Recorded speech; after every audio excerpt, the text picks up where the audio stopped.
విష్ణువు ధర్మాన్ని పునరుద్ధరించడానికి చెడు శక్తుల నిర్మూలనకై భూమి మీద అవతరించాడు. కూర్మ అవతారం విష్ణువు యొక్క రెండవ అవతారం. ఈ అవతారంలో అసురులు మరియు దేవునికి సహాయం చేయడానికి విష్ణువు తాబేలు రూపాన్ని తీసుకుంటాడు. ఇప్పుడు కూర్మ అవతారం గురించి మనం వివరంగా తెలుసుకుందాం. ఒకానొక సమయంలో దుర్వాస మహర్షి ఉండేవాడు. అతనికి కోపం చాలా ఎక్కువ.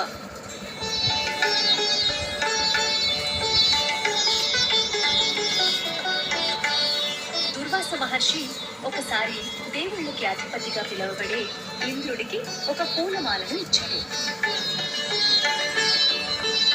ఇంద్రుడు గొప్ప భక్తితో ఆ పూలమాలను తీసుకుని తన ఏనుగు మెడలో వేశాడు. ఏనుగు ఆ పూలమాలని తన కాళ్లతో తొక్కేస్తుంది.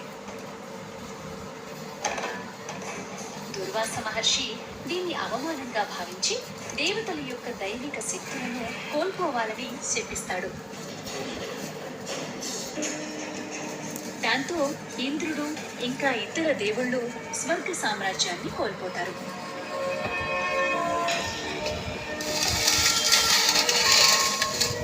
అప్పుడు సహాయం కోసం విష్ణుని వద్దకు వెళ్తారు. దేవా, మీరే ఇప్పుడు మాకున్న ఏకైక దిక్కు. నేను నాకు తెలియకుండానే ఒక పొరపాటు చేశాను. దాంతో దుర్వాస మహర్షి మమ్మల్ని అందరినీ శపించాడు అని ఇంద్రుడు చెప్పగా విష్ణుమూర్తి, మీరు నా సలహాని పాటించి మందర పర్వతంతో పాలసముద్రాన్ని చిలకండి, వాసుకి సర్పాన్ని తాడుగా ఉపయోగించండి.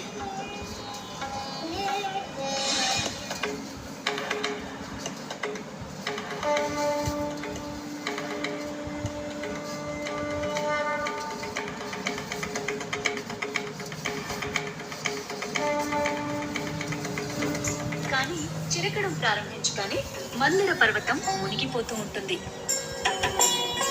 మళ్ళీ దేవతలందరూ విష్ణుని వద్దకు వెళ్తారు. ఇలా వేడుకుంటారు. దేవా, పర్వతం మునిగిపోతుంది, చాలా నష్టం జరగబోతుంది, దయచేసి సహాయం చేయండి అని వేడుకోగానే విష్ణువు తాబేలు రూపాన్ని తీసుకుని పర్వత శిఖరాన్ని నిలబెట్టుకున్నాడు.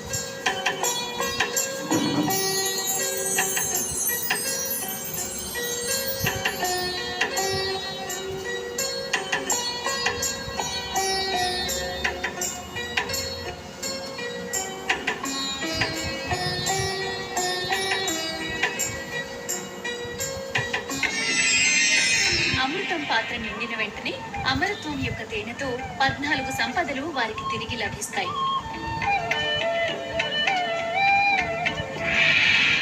దేవతలు వారి అమరత్వాన్ని తిరిగి స్వాధీనం చేసుకుంటారు.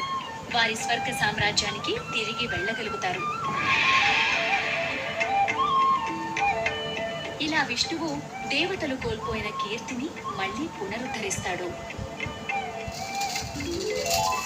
ఇలాంటి మంచి మంచి పద్యాలు, పాటలు, కథలు